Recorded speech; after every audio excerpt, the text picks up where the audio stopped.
I don't know if you guys noticed, there's some black here, and there's some tan and red streaks. These colors are caused by the other elements that come in with the water as it flows in. So mostly limestone with some other minerals mixed in it. So this is mostly calcium carbonate. So, and you guys tell me if I'm talking too much. You know, tell me, Scott, move. Let's keep moving. I don't want to hear you anymore. Okay? We like it. We like it. All right. Talking too much is good. Like me. Anyways, and you've heard this too.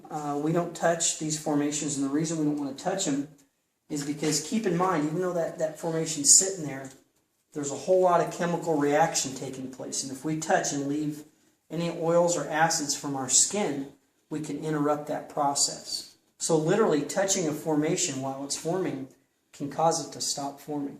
So we don't want to do that. So make sure you don't touch any of these formations as we go through. Do you guys have any questions or anything you want to add? Beautiful trips. Where will we see? It's a beautiful cave. Andy, did you have anything you wanted to add? Or? I'm taking pictures like everybody All else. right, sounds good. All right, you guys watch your step here. Make sure you hold on to the handrail. You've been in a lot of caves, and in a lot of caves, you're following the water, and of course here the rock is tilted, so that's something that's very different. Yeah, and look right above us, we have a bat, and of course bats. The bats that we have here, that's a full-grown adult bat, and they're very active this time of year. We're getting toward the end of the summer. And things are changing. Pretty soon the leaves will be changing. The bears are out there. They're eating all the seeds and nuts that they can to fatten up for the winter. Deer are starting to change into their winter coat. The bucks, the elk, and the deer are in velvet right now. And so everything in nature is going through its change. Well, the bats are doing that too. They're gearing up for the winter. And what they're doing is they're going out at night and they'll eat. That bat right there can eat as many as 2,000 or 3,000 insects in a night. They eat mostly mosquitoes and moths and gnats and things like that. So, do you guys know why bats hang upside down? You've been into a lot of caves. Maybe you've heard this before. Why is it that you always see bats hanging upside down? Watching here for the woman. What's that? Watching here for the woman. Yeah. Actually, it's pretty interesting. Bats are made to fly. Okay, bats have really, really thin, flimsy bones. Their skeletons are very thin, and the reason why is because that allows them to be lightweight so they can fly. If an airplane was too heavy, it wouldn't fly either. So what happens is these bats, they don't have enough strength in their legs. They don't even have enough strength to jump up and begin to fly. So that bat right up there, when it's ready to fly, its little back legs are clinging to the rock up there. All it has to do is let go, and it's in the air. And by the way, they'll fly through here at speeds of up to 25 or 30 miles an hour, and they never hit anything.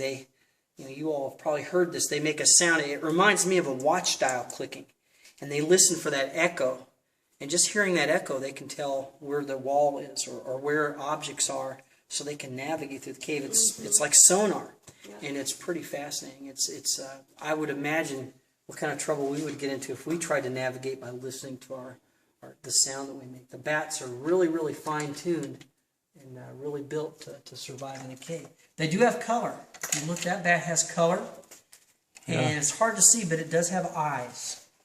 And when you see an animal in a cave that has color and has eyes, that's your first clue that that animal goes outside at some point. The animals that live in here all the time, we do have animals that stay in here all the time, and they wouldn't have color like that. See, if you go outside, you better have color to blend in with the outside world. If you live in the dark cave all the time, there are animals that live in here all the time, and they don't even have it.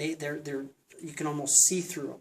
They have no camouflage, and in some cases, they don't even have any eyes. So the cave, while it seems like a place where things couldn't live, it's actually a place that's pretty active with wildlife. So it's pretty neat. Questions right here? No, going more.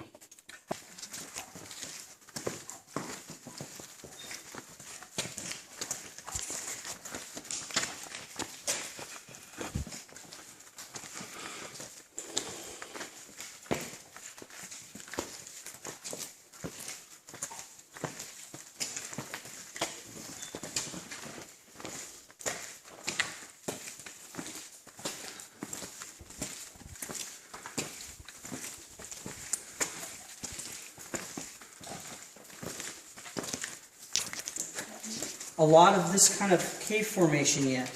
And the reason why is because we're in a part of the cave that is a little bit younger geologically, and the water simply hasn't had time to leave the deposits of minerals. Now you do see it in some areas like this here. Again, this is what we would call flowstone. Large stalagmites up above. It's that deposition of minerals, drop by drop, grain by grain. This stuff takes huge amounts of time to form, but it's very beautiful. And again, you're seeing the black, which is manganese, and that white there, that's pure calcite from the limestone. So pretty fascinating. But we're going to see a lot more of that as we get into some of the upper levels of cave. We're going to be surrounded by these cave formations. So it'll start to look a little bit more like what people are accustomed to seeing when they go into a cave. So, yeah. So you guys watch your step. We'll venture deeper into the cave here. It was put in the 1990s. This cave had been privately owned for many years, and as part of the National Park Service, as part of this national park, we wanted to make it safe. One of the things we had to do was put concrete in here. We wanted to identify a path. Now that might not only is safe for visitors, that also is better for the cave, because what that does is that keeps people in one spot. Yeah. If we were walking over there, we could potentially do damage. So, and this concrete was done. The workers would come in with one bucket of concrete at a time. Cool. And so it took many months to pour all these sidewalks. And this stainless steel handrail was quite expensive, and it was a pretty big job to put it in, but it's very durable. The old handrails, it would have been steel and it would have been all rusted. And so these are not only better for people, this is better for the cave. Yes. Because we're all staying on one path as we go through. The arrested people doing that, yeah?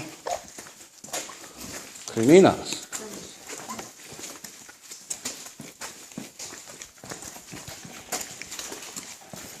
Beautiful.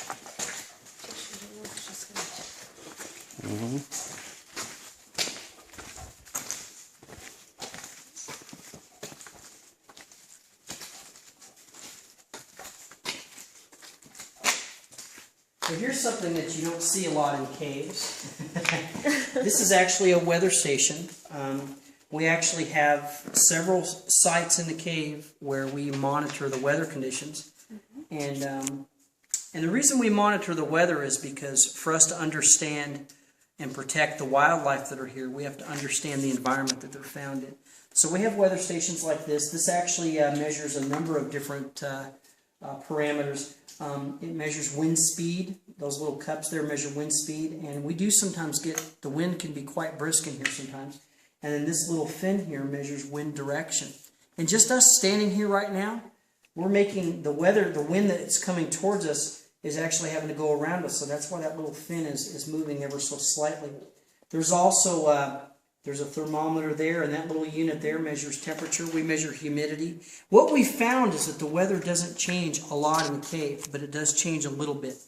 But a degree or two difference here in the cave might not feel like a lot to us, but for the animals that are used to that kind of change. So if we come in tomorrow and we see that there's a huge difference, we know something might be wrong. So a lot of what we do, you know, when you go to a doctor starts out by taking your blood pressure, or they take your vital signs. That's what we're doing here. Our park scientists come in to take the cave's vital signs. Yeah, it's pretty neat.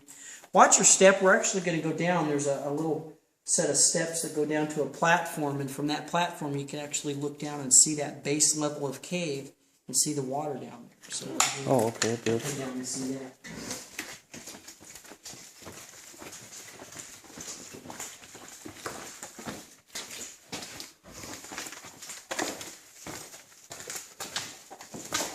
See the water. It's kind of hard to see, but that's water down there. And it's kind of flowing underneath that ledge. That's the river. And if we were to go down there to that water, we would find animals that live in the water that never go outside. And that's some of those animals I was telling. For example, there's crayfish that live in the cave that you can actually see through them. You can actually see their insides, and they never go outside. And people often ask, well, if they live in here all the time, what do they eat? Well, this water that comes through the cave system not only reshapes the limestone, but it also brings in nutrients from the outside. So we have to be really careful when we manage caves, especially here in the national park. We have to be really careful about what we do outside because we could be affecting the cave below. For example, if you go up to the pinnacle and you develop an oil leak in your car, that oil could come into the cave system. So we're very careful about that. And if you look up ahead, the passageway just keeps going and going, and that's why we had such a brisk breeze as we walked in here. I'll get out of the way so you can see it. It's pretty impressive. Oh yeah. We have teams that come in about once a month. They're volunteers, and they explore the cave. They map and they survey the cave. They have helmets and lights. And, Beautiful. and yeah, it's neat because They're looking for a new cave. yeah, they are. And occasionally they, well, like I said, initially we're up to about 17 miles of cave now. Just a few years ago, that number was more like 6 or 7 miles. So, and those are miles that are mapped. You know, they might spend 15 hours in the cave, and they map it as they go. So as they go through, they're taking measurements and they're mapping it just a little bit at a time. So they might be in a cave all day and only see 100 feet or 200 feet of new cave. So it's a long process, but it's exciting because you potentially could find something that nobody's ever seen. So it's pretty neat. Well, this is all of this here. This is all redeposited limestone. This is the formation. This is a giant flowstone formation. And what we're going to do here is we're going to go up these stairs, kind of up around the side of it, and when we get up to that level up there, we're going to be surrounded by this stuff. So remember, please try not to touch it. You can touch the handrails, but when we get up to the top, we're going to see a beautiful pool of water and just formations everywhere. So watch your step and watch your head when we get to the top because it's pretty low.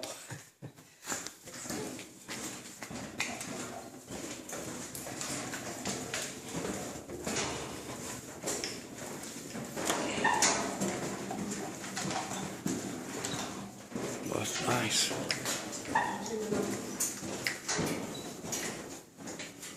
Oh my God, that's beautiful.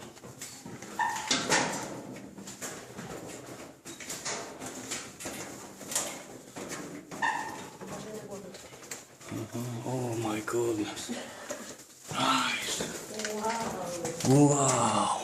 Isn't this beautiful? Oh my God.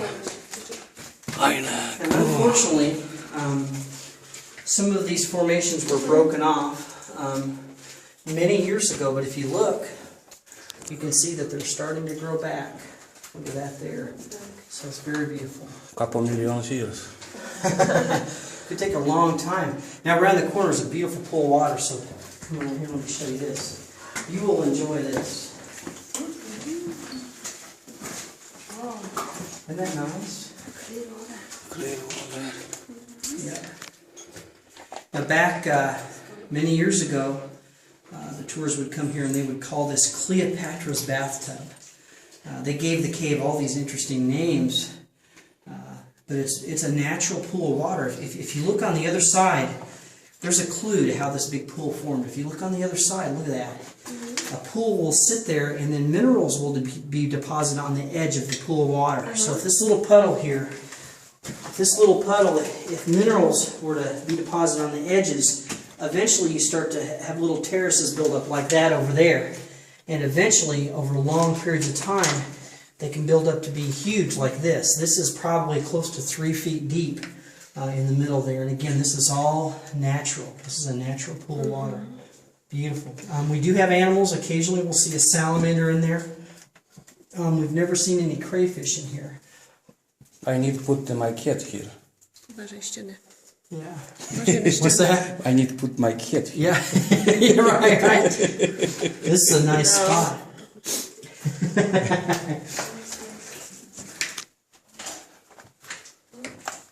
And here's a look at one that's dried, a little bit dried up. Now, if we get a lot of rain, this fills right back up. But this is what Cleopatra's bathtub would look like if we took all the water out of it. See? It's all built up by minerals. So that's called rimstone, is what that's called. Even though it's called rimstone, again, It's the same stuff. It's that mineral buildup that occurs to form that. So watch your head. We're going to go back to a room called the music room. Oh, music room. Oh, Here's another bat. If you want a nice close-up shot of a bat. oh yeah. Another way. Yep. Oh, yeah. Now this is, if you look, this is a great opportunity. You can actually see, you can see its little legs, its little claws, digging into the rock there. Okay, and these are his ears, and his wings are folded up behind him. This is this bat is called the Eastern pipistrelle. Actually, it's called the tricolored bat because if you were to pull one of his hairs out, his hair would have 3 different shades of brown on it. But that's a full-grown adult bat. And if I were to pick this bat up, he would weigh, it'd be like holding 3 or 4 cotton balls. Beautiful.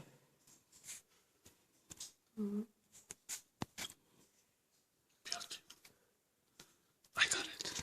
Did you get it? Went through there. A bat landed on her hat and was trying to crawl off her hat and was right on her hat brim, and the visitors were all pointing and she was looking around. So, watch your step here.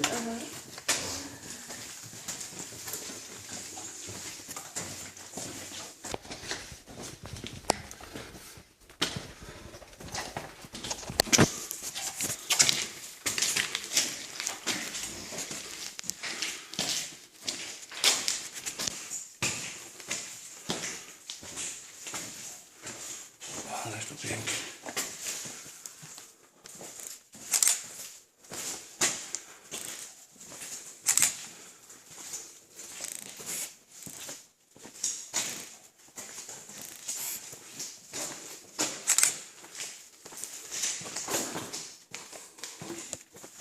It's called the music room for a couple reasons.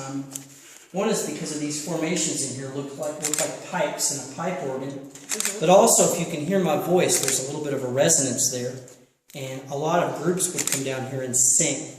And so this little room here, it has a nice shape.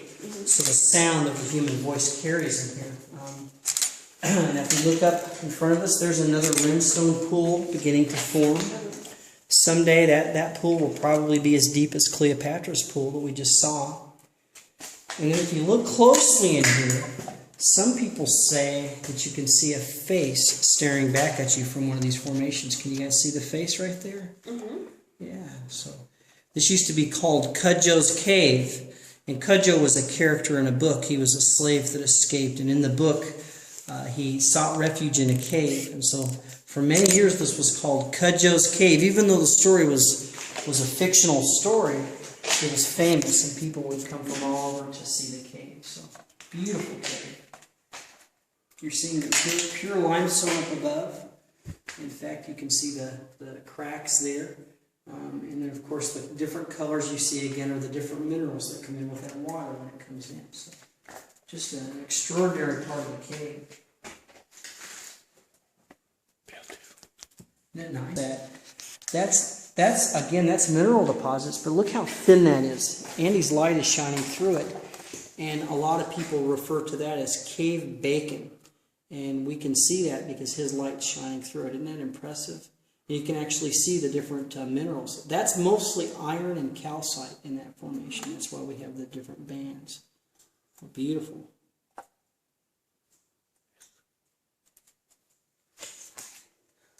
Yeah. In fact, I'll tell you what we can do real quick if you guys want to.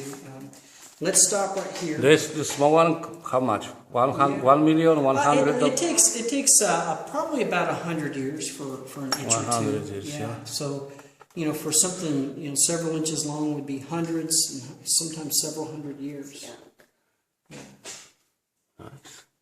Tell you what, let's do this. You guys go ahead and turn your light off. I know you've been in other caves, but this is a tradition. We always turn the lights off to see how dark. Probably close to 60 feet from the very bottom all the way to the top. It's called the Pillar of Hercules. And it's not quite touching the ceiling up there. So someday maybe it will touch. Yeah, we'll go up this way. There's a room up there. We'll go up and check it out.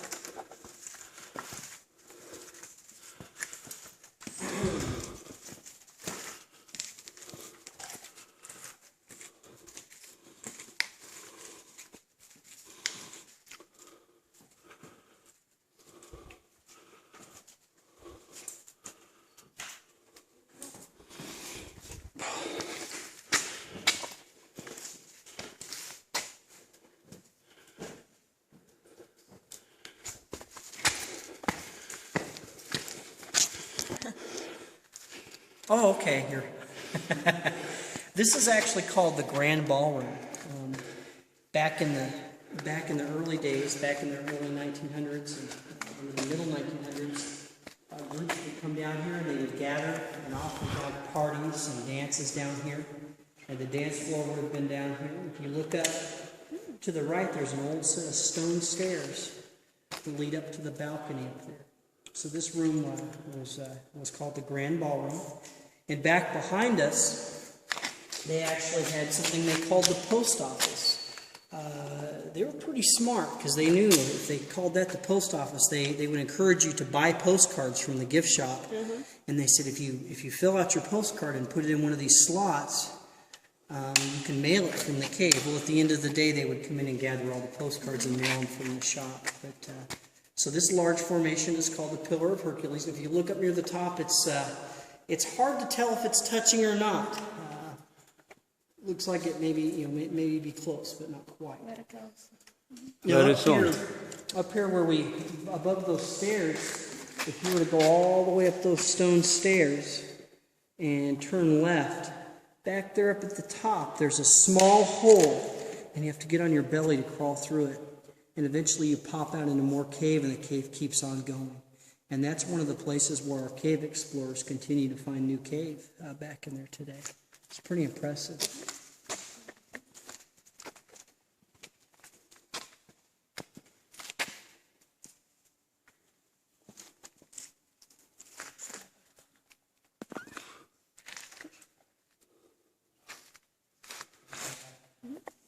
Okay.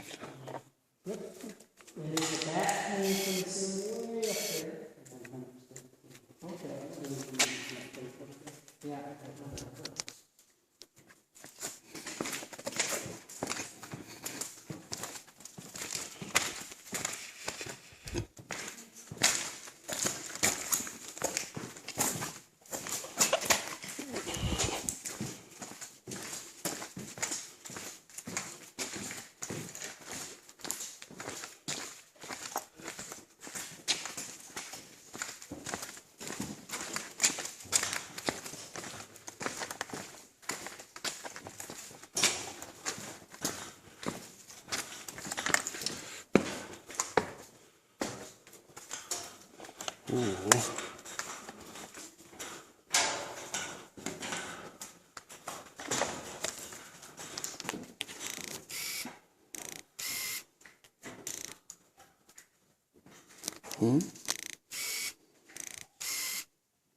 Nothing.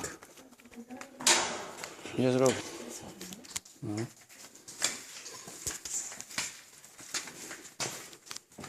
Did you guys notice that there's a flying insect that's following us? Yes. And I suspect that what happened is it followed a group in, and it's definitely staying with us because of the light, so hopefully it'll make it out of the cave. I don't know if you can tell, but back there in the back, there's a lot of drawings on the cave walls. There's a great big name there, James E. Raines. During the 1860s, during the Civil War, there was actually soldiers down here, and they would come in here to explore. They were exploring, but they were also looking at opportunities. Some of them thought, well, maybe the cave would be a great place to store things. One soldier had the idea, wow, if this cave comes out on the other side of the mountain, maybe we can ride our cavalry, maybe we can ride our horses through the mountain and come out on the other side. Well, it doesn't work like that. The cave actually goes along, it kind of makes a left turn, and so it never comes out the other side. But they did come in here a lot. And when they came in, they would often write their names, and they didn't use markers or paint. They actually took candles, and they would take the candles and put them on the end of a stick or a staff, and they would let the smoke from the candles stain the limestone. And that smoke left behind a stain, and that's the writing. If you look at that, that's incredible penmanship. The writing looks like a typewriter or a computer did it, but that's old writing. And that gentleman there, James E. Raines, he came here as a colonel in the Civil War, and he was eventually promoted to brigadier general. But when he left Cumberland Gap, he was killed at the Battle at Stones River. He was from Nashville, Tennessee, and during the war he fought for the Confederacy, but had strong reservations about the war. He opposed the war, but he supported his community, and he joined up, and he ended up coming here to Cumberland Gap. There's other names too. Those names were Confederate names. Up here on the other side, if you look, here's a name. This gentleman.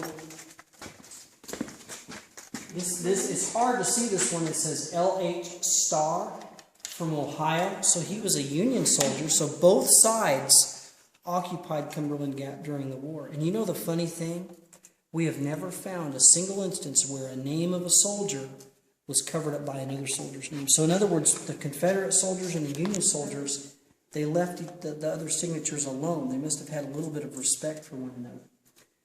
They came in here and they explored, and you can imagine hundreds and hundreds of men outside waiting for a battle. And man, this would have been a nice, cool place to get out of the weather. So they probably came in here to do that. And they were young men. They were probably curious. So they were some of the first true early cave explorers in the 1800s. It just so happens that the earliest cave explorers, we don't know this for sure, but we think that the first explorers in the cave came in here between 2,000 and 4,000 years ago. They would have been from what we call the late Archaic or early woodland period here in North America. They would have been people that lived outside. They would have lived off the land. They practiced a little bit of agriculture, but not much. They would have come in here probably carrying cane torches, burning plant fibers, and we've actually found some fibers in the cave that we think might be prehistoric. The other thing we found is we found some drawings deep in the cave that might be prehistoric. So we don't know for sure, but people have probably been coming in here for 2,000 or 3,000 years, and you know, today when we walk through, it's kind of neat to think about that tradition of people coming into the cave. It makes you wonder what someone was thinking maybe during the Civil War, hundreds of years ago. What was someone thinking? Oh, there was a bat that flew by. Yeah. Any questions right here, or comments? Or Andy, did you have anything you wanted to add? Beautiful teacher. I've heard that. No, I've not seen any written record. And let's talk about that for a minute. Of course, a fallout shelter is a place where during the Cold War there were fallout shelters all over the United States. And the idea behind that is if there was a nuclear attack, you could go into the shelter and you could survive the blast and survive the radiation. Well, this would be a great place to survive the blast. The blast probably wouldn't get you down here, but the airflow that comes through just comes from the outside, so the radiation would come right in. So this probably wouldn't be a real good place. There were a number of caves that were used officially. Mammoth Cave, you've been in Mammoth Cave. It was another national park. It was used during the Cold War. In fact, right up into the early 1970s, I think they still had big boxes of food that had been stored down in the cave. Yeah. So here, the cave has been used for a lot of things. Probably the biggest use of this cave has been what we're doing. This has been a show cave, and so it's kind of neat. We're kind of carrying on that tradition as we come through. It's pretty neat. And then occasionally we get people like you all who have been in, bunches of caves, numerous caves. And like you said, caves are all different. They're neat to look at.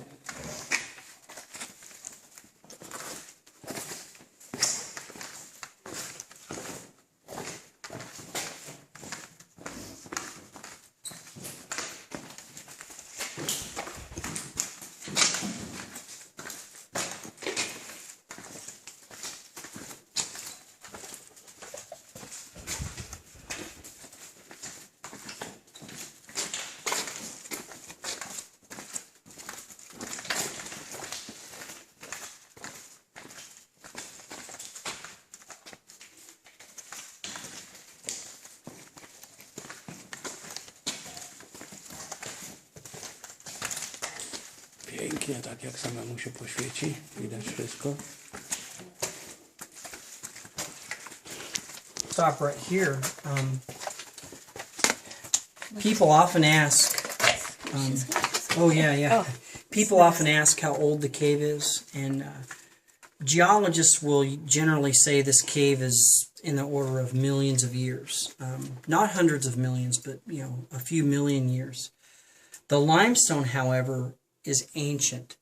The limestone is here. Limestone is a sedimentary rock. The limestone is here because there used to be an ocean that covered the southeast United States. And this ocean had lots of animals and was here for a long time. And all those layers of debris that ended up on the floor of that ocean turned into the limestone rock that surrounds us. But what's neat is right here, the reason we stopped here is because if you look, you can actually see little bits and pieces of fossils. Here's pieces of animals that were at one time alive.